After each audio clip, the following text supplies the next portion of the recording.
C'est cette nuit pour nous que les parlementaires débattront de la proposition de loi sur le report des élections provinciales. L'issue du débat reste très incertaine, même si pour l'ancien ministre des Outre-mer Manuel Valls, auditionné la nuit dernière par la délégation aux Outre-mer, le report semble une évidence. Tenir aujourd'hui des élections dans ces conditions, c'est même pas la question du dégel du corps électoral. Honnêtement, ça ne change rien d'un point de vue électoral. Ça ne change rien. Ça ne change pas les rapports de force. Racontons pas d'histoire. Nous pensions qu'il fallait ordonner les choses. Report des provinciales, discussion sur la réforme constitutionnelle, et je m'étais engagé de la même manière que nous l'avions fait déjà au mois d'août.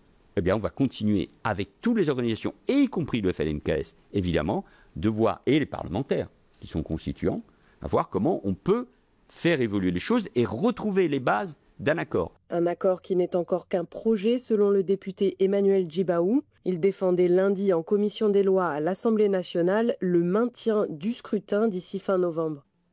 Aujourd'hui, vous nous demandez de statuer sur le report des élections provinciales pour permettre la mise en œuvre de l'accord du 12 juillet 2025. Moi, je suis désolé.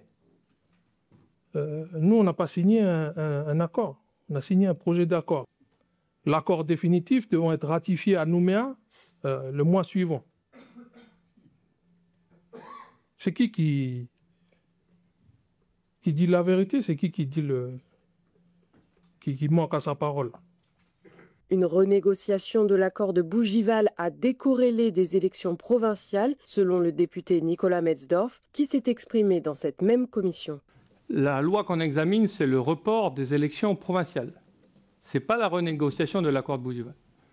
Sur le sujet de l'accord de Bougival, nous, on a toujours été très clairs avec le partenaire de l'UCF-LNKS, c'est-à-dire la porte est ouverte pour continuer les négociations. Quand j'entends qu'on me dit qu'il n'y a pas de consensus sur l'accord, il y a encore moins de consensus pour aller aux élections.